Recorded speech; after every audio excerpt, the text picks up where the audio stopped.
and welcome. I'm Shivani Muthana. You're watching Business Saturday. First up now, the auto sector is picking up. Well, a lot of numbers out there, and let's shift focus to earnings.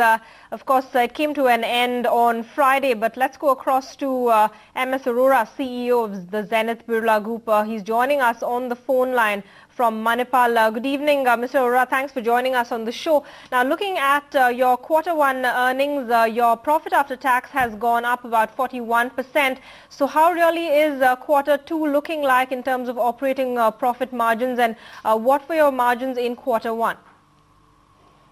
We had the quarter one margins of 6.67% with the corresponding last quarter, and the PAT was at 2.76%. Looking forward, I hope since the economy is reviving in India, and since our business model is approximately 40% domestic sales and 60% exports, and as you just said that the U.S. economy is also looking up, what Mr. Obama said. We hope that since our major exports in U.S., we look forward to the better Q2 margins as compared to the last year.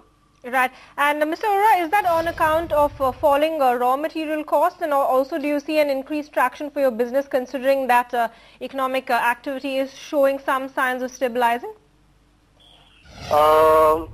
Falling raw material prices definitely has a good impact on the revenue, but since we are the typical converters of raw material into the final products, we pass on this benefit to the end consumers.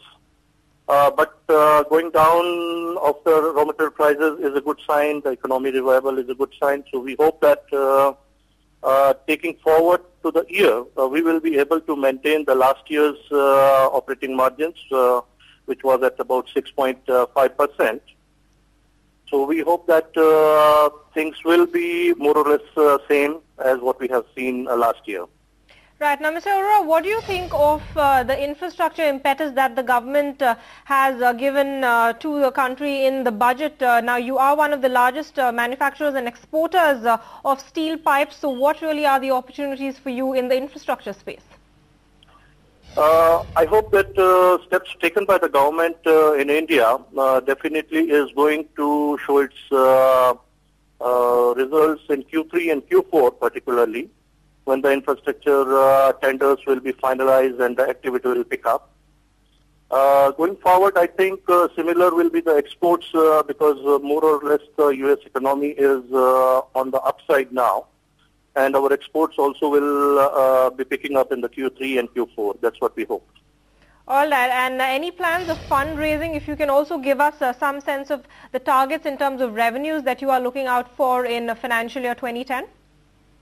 Shivani, we are in the process of expansion and also in the merger-demerger process.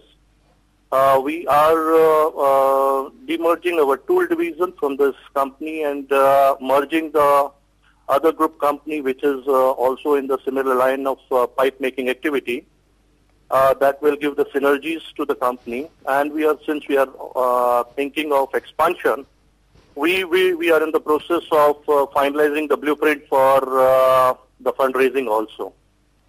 All right, Mr. Arora, many thanks for joining us this evening and speaking first to ET Now on making sense of those numbers of Zenith Birla. Thanks for joining. Well, before we wrap up, news just coming in, as you can see flashing on your screens, the DGCA, or the Directorate General of Civil Aviation, reacting to that suspension of domestic operations by airlines on the 18th of August. The DGCA, in fact, are saying that all private airlines need to refund the tickets to the passengers who have booked flights on the 18th of August in the next 48 hours. And with that, it's a wrap on this edition of Business Saturday, but do stay tuned for the latest news and updates on ET Now. Thanks for watching.